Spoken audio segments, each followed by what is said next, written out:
Comme a été dit ce matin, nous allons parler un peu de la mission. Alors, je commence avec cette image. Vous êtes d'accord avec moi qu'aujourd'hui, dans l'ère du numérique, c'est très facile de se communiquer entre nous. Je prends mon portable, 2 minutes, je parle avec mon père qui est au Brésil. Voilà. On prend un mail, dans la même seconde, l'autre reçoit, peu importe où il est. Mais avant, ce n'était pas comme ça. On peut passer à la prochaine. Je ne sais pas si vous vous rappelez de ça. Moi, j'étais très petit quand j'ai vu ces choses-là. Hein. Alors, pour les plus jeunes, pour les collégiens qui sont là avec nous, je ne sais pas s'ils vont comprendre qu'est-ce que c'est. Bon, ça c'est un fax, il y a un téléphone en ligne. D'ailleurs, j'étais surpris qu'en France, on utilise encore le téléphone en ligne. Au Brésil, on n'a plus. Mais voilà. Avant, c'était assez facile quand même de s'envoyer des messages, de s'appeler. On peut passer le prochain. Mais avant, ce n'était pas comme ça. Avant le téléphone, je ne sais pas si vous vous rappelez encore, faire une lettre, écrire. Voilà, ça prenait des semaines. On envoyait quelque chose de la France au Brésil, c'est un mois et demi pour arriver. Donc, c'était encore plus difficile. Et avant? Non, je rigole. Probablement, c'était pas ça, mais on peut passer à la prochaine. Imaginez-vous, aujourd'hui, on a toutes les structures pour marcher, pour aller, pour venir, pour envoyer des messages très rapidement et l'autre côté du monde, on va recevoir. Mais il y a eu un temps, le temps de Jésus, et même avant Jésus, où le message n'était pas si évident d'envoyer. Déjà, pour écrire dans un papier, c'était très cher. Mais en plus, pour prendre du chemin, on prenait quand même des risques. Quand on prenait le chemin entre les villes, on avait les brigands qui étaient dans le chemin. On avait des bêtes sauvages qui pouvaient nous attaquer. On avait plein de dangers. Même les chaussures, c'était pas si confortable comme aujourd'hui pour marcher. Je voulais, notre fédération nous a envoyé un texte. Je vais prêcher sur ce texte. Tu peux passer? Romains chapitre 10, verset 15. Alors il est dit qu'ils sont beaux les pas de ceux qui annoncent les bonnes nouvelles. Mais ce texte, c'est une citation de Paul d'un autre texte d'Ésaïe, chapitre 52, verset 7. Comme il est beau de voir sur les montagnes les pas des messagers d'une bonne nouvelle, qui annoncent la paix, qui parlent du bonheur et qui annoncent le salut, qui dit à Sion, ton Dieu règne. Voilà, nous avons dans ces versets, un petit verset, mais qui a 4 mots qui pour moi sont hyper importants et qui nous allons parler ce matin. Quand nous annonçons, quand nous parlons de cette beauté, alors dans certaines traductions, comme c'est beau, les pieds de ceux qui amènent le message, alors je ne suis pas si sûr que leurs pieds étaient beaux. Surtout à l'époque, avec des sandales, voilà, je ne sais pas si c'était si beau que ça. Mais là, il parle de cette beauté, pas par rapport, et je pense que là, c'est la première chose que je veux dire ce matin, c'est pas forcément par rapport à celui qui amène le message, mais au geste d'amener le message. Comme c'est beau ceux et celles qui apportent un message de paix, de bonheur, de salut, qui parlent de cette bonne nouvelle que le Seigneur nous apporte, apporter. Aujourd'hui encore, si on revient sur la question du temps, je pense que pour nous, c'est encore plus facile aujourd'hui.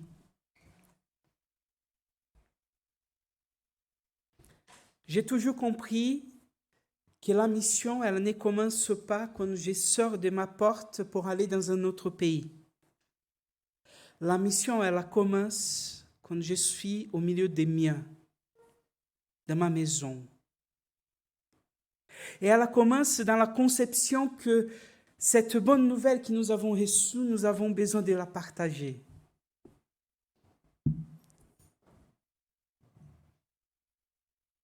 Imaginez-vous si vous gagnez un peu 5 milliards d'euros. Qu'est-ce que vous allez faire? Peut-être qu'il y a certains qui allaient donner tous aux pauvres. Peut-être qu'il y aurait d'autres qui allaient acheter un beau château, en province.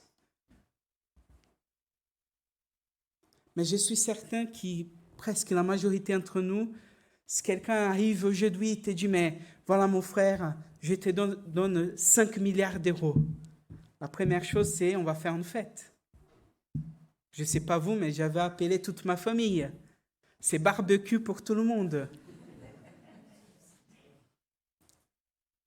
Quand nous recevons la bonne nouvelle du Christ, il nous invite à partager cette bonne nouvelle.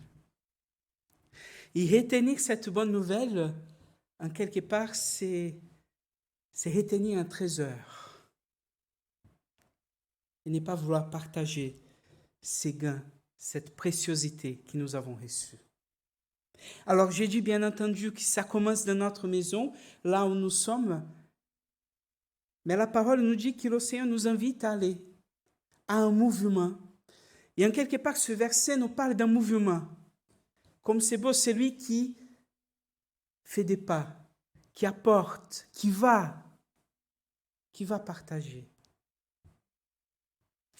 Et là, nous avons dans le monde plusieurs personnes qui sont touchées par le Seigneur pour sortir de leur confort, pour aller d'un autre pas, pour amener une bonne parole.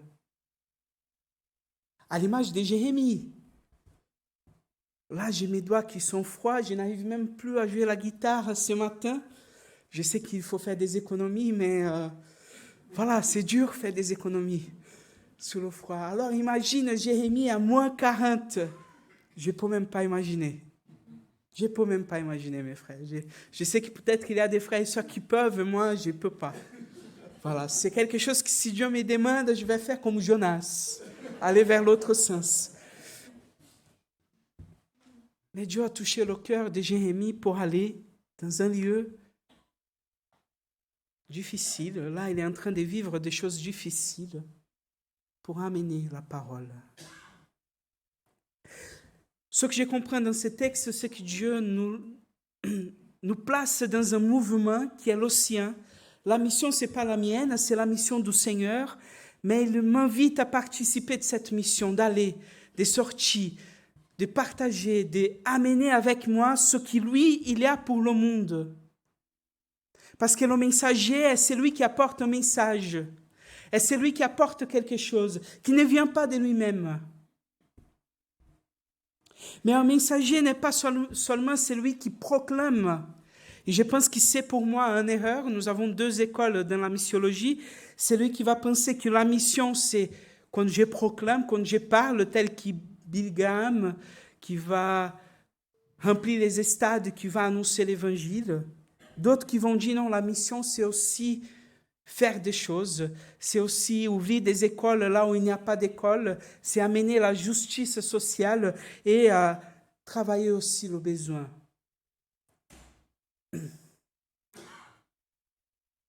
William Carey, un des pères de la mission moderne, qui sort de l'Angleterre pour aller en Inde, il va être reconnu comme celui qui va apporter le message, mais pas que. Il va être reconnu comme celui qui a combattu l'hindouisme pour enlever de la loi l'obligation des femmes d'être enterrées avec ses maris quand c'est lui décédé. Et il va s'y battre pour que les femmes aient le droit de continuer à vivre au dépit de ses maris. Il va être connu aussi comme botaniste. Il va faire des découvertes des plaintes qu'on ne connaît pas. Il y a plein de choses qu'il va faire. Et moi, ce que j'ai appris avec William Carey, mais avec d'autres missionnaires, comme par exemple, j'ai un ami qui est au Irak, qui travaille dans 2 camps de réfugiés, et elle a ouvert une école. Et dans la base de son école, elle a dit, mais ces enfants qui sont rejetés, qui sont dans une culture où l'enfant n'est même pas valorisé, je veux qu'ils sachent qu'ils sont aimés. Et je veux qu'ils sachent qu'ils sont bien, qu'ils sont quelqu'un d'important. Je veux apporter à ces enfants l'amour et l'attention qu'ils ont besoin. Vous savez, Irak, on ne peut pas parler de Jésus comme on veut. Mais je suis certain que sa mission est de prêcher, mais elle est aussi de vivre et d'amener ce message non seulement dans ce qui est transmis par ses actes aussi. Nous partageons l'évangile quand nous parlons de Christ, mais nous partageons l'évangile quand nous vivons l'évangile. Quand cet évangile qui a transformé notre vie apporte dignité, transformation, justice sociale. Les choses vont ensemble.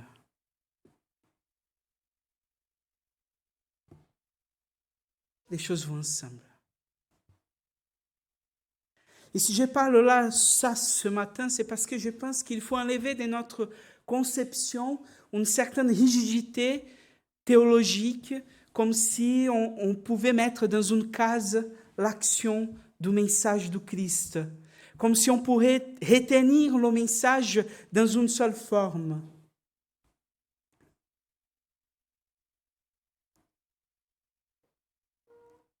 Je connais une personne, un ami aujourd'hui, il était dans sa jeunesse, il était quelqu'un dans les drogues, il était dans le rock, metal, heavy metal. Wow. Et un jour, il était dans un concert et il a pris du crack. Il était shooté à fond. Et au milieu de la musique, il avait une parole sur l'amour. Et au milieu de ces concerts, il a dit, mais Jésus m'aime. Il est parti, il a donné sa vie à Jésus, au milieu d'un concert de rock. Qui sommes-nous pour vouloir retenir l'action de Dieu et comment Dieu va nous utiliser? Et comment il va utiliser les situations que nous vivons pour nous parler? Mais ce que ce message a dit, c'est que quand nous faisons quand même le mouvement d'aller, nous entrons dans cette beauté de ce que Dieu veut faire avec ceux et celles qu'il veut appeler.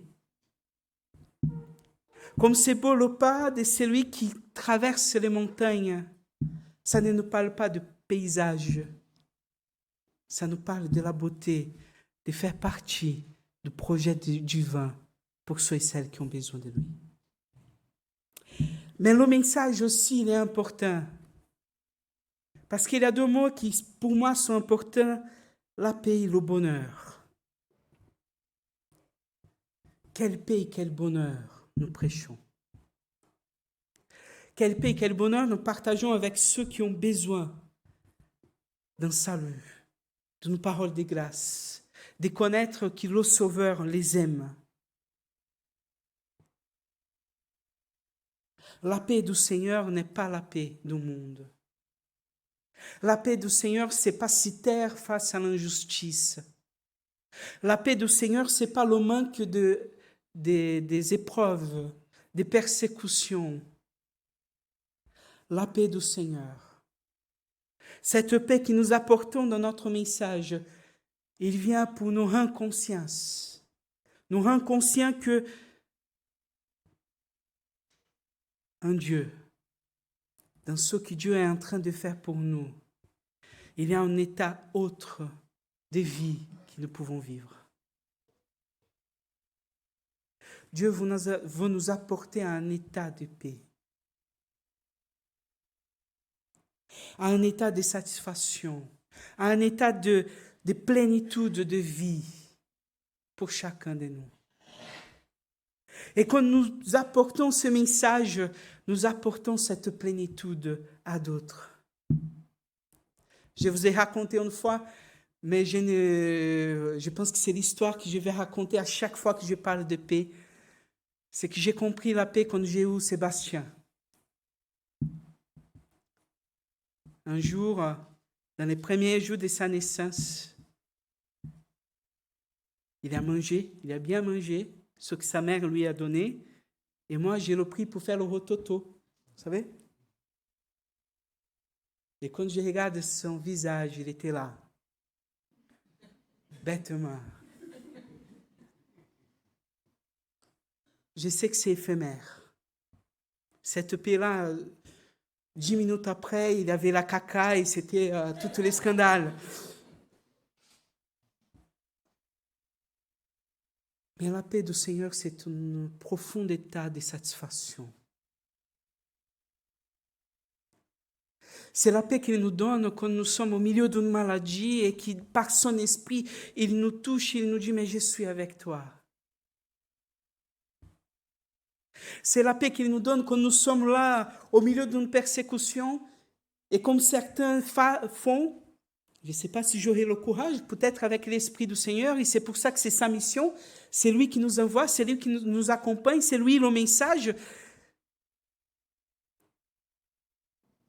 Quand les hommes et les femmes en Christ Jésus sont face à la mort et qu'ils regardent leur gosse, leur bourreau, ce qui va le tuer, qu'il dit que le Seigneur soit glorifié. Moi, aujourd'hui, je n'aurais pas le courage. Je pense que si quelqu'un entre armé, je serai le premier à courir. Mais ce n'est pas l'Esprit de Dieu. D'ailleurs, je suis d'accord avec les théologiens qui disent l'histoire des actes des apôtres, ce n'est pas l'histoire de Pierre ou de Paul, c'est l'histoire du Saint-Esprit, de ce qu'il fait avec son Église. C'est le Saint-Esprit qui conduit l'Église, c'est le Saint-Esprit qui donne ses dons, c'est le Saint-Esprit qui les disperse pour aller dans le monde, c'est le Saint-Esprit qui les convainc qu'il faut parler à d'autres qui ne connaissent pas. C'est lui qui envoie, c'est lui qui donne puissance. Et vous recevrez la puissance qui viendra du ciel pour aller en Jérusalem, en Judée, en Samarie et jusqu'aux confins de la terre. C'est lui qui nous donne la puissance, ce n'est pas pour nous-mêmes. Je suis certain que Jérémie, pour lui-même, il n'allait pas prendre ces choses et aller au fond de la Russie pour parler du Seigneur. Je vous dis, moi-même, pour moi-même, j'ai resté au Brésil. J'étais confortable. Il n'avait pas ce froid. Mais ce n'est pas pour nous-mêmes. D'ailleurs, je pense même que si c'était pour moi-même, vous n'aurez pas compris ce que j'ai dit là aujourd'hui parce que je suis horrible pour les langues. Voilà, mon accent n'est pas beau et je sais ça. Mais je suis là et si j'arrive à parler français, c'est parce qu'à un moment donné, Dieu m'a aidé. C'est son esprit qui nous envoie. Donc le Seigneur, c'est pour ça que j'ai dit tout à l'heure, c'est la mission appartient à Dieu parce que c'est lui qui nous envoie, c'est lui qui nous donne la capacité, la puissance de faire, mais aussi c'est lui le message. Parce que la paix que nous prêchons, ce n'est pas la paix que moi je vais donner, c'est la paix que lui va donner à ceux qui écoutent le message. Paix, bonheur, mais aussi il parle de salut. Et Paul, en Romains 10, parle de bonnes nouvelles. Si je fais des très belles choses, si je m'engage à toute action sociale, si j'aide les personnes, mais que l'honneur ne vient pas à Dieu, je suis quelqu'un de bien. C'est tout. Le but, le désir de faire et de parler, ça vient pour que la bonne nouvelle puisse être parlée. Que le salut vienne à ceux qui ont besoin des saluts. Que le Seigneur puisse nous conduire à ça.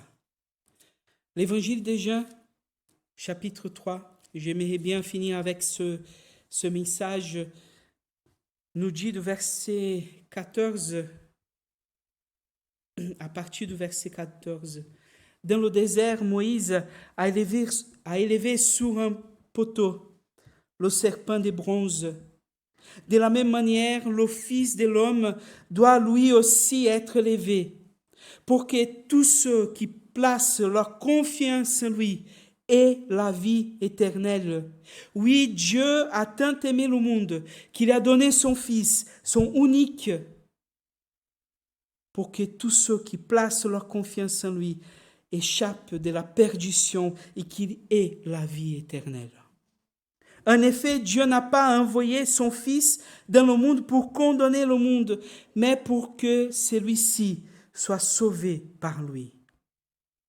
Celui qui met sa confiance en lui n'est pas condamné, mais celui qui n'a pas foi en lui est déjà condamné, car il n'a pas mis sa confiance en la personne du Fils unique de Dieu. Et voici en quoi consiste sa condamnation, c'est que la lumière est venue dans le monde, mais les hommes lui ont préféré les ténèbres, parce que leurs actes sont mauvais. En effet, celui qui fait le mal déteste la lumière. Il ne garde bien de venir à la lumière de peur que ses actes soient révélés. Mais celui qui a une conduite conforme à la vérité vient à la lumière pour qu'on voit clairement qu'il accomplit ses actes dans la communion avec Dieu. Le message apporte salut. Mais de quel salut parlons-nous? En Jean chapitre 17, verset 3, il va dire: qu'est-ce que c'est la vie éternelle? La vie éternelle, c'est connaître à Dieu et connaître le Fils de Dieu, c'est lui qui l'a envoyé. Nous portons paix, nous portons bonheur, mais nous portons aussi le message du salut. Ce message dans lequel les hommes et les femmes sont condamnés à rester dans les ténèbres parce qu'ils n'ont pas Dieu et ils ne peuvent pas l'avoir. Je vous invite ce matin, bien entendu, à prier pour ceux qui vont, mais aussi à se poser la question: Seigneur, où tu veux que moi, j'aille pour parler de ta parole? Et peut-être que Dieu va vous dire, frappez à la porte du voisin, prends un café avec lui, partage de la foi. Peut-être que le Seigneur va vous dire, mais c'est dans ton travail, à telle personne qui a besoin de moi. Peut-être que Dieu va dire, mais va au milieu du désert, creuser des puits pour des gens qui n'ont pas de l'eau. Va en Irak pour apporter l'amour pour des personnes qui ont besoin de lui. Peu importe. Ce qui rend beau la mission, ce n'est pas l'endroit où on va. Mais qu'est-ce que nous apportons avec nous? Je vous invite à prier. Notre Père Céleste, au nom de Jésus, je te remercie, Seigneur, pour l'opportunité de réfléchir et de réfléchir à ta mission et à ce que tu veux faire à travers nous et à travers ce que tu as fait et ce que tu fais dans notre vie. Père, comme j'ai parlé tout à l'heure, c'est pas pour nous-mêmes, c'est pas par nos propres forces, par notre propre talent que tu veux faire et que tu veux changer le monde. Non, c'est par la puissance de ton esprit. C'est par lui, Seigneur, que nous sommes invités, que nous sommes encouragés, que nous sommes appelés à porter le message de Christ. La bonne nouvelle que le Christ, le Fils de Dieu, est venu au monde, qu'il est mort, mais qu'il a ressuscité au 3e jour.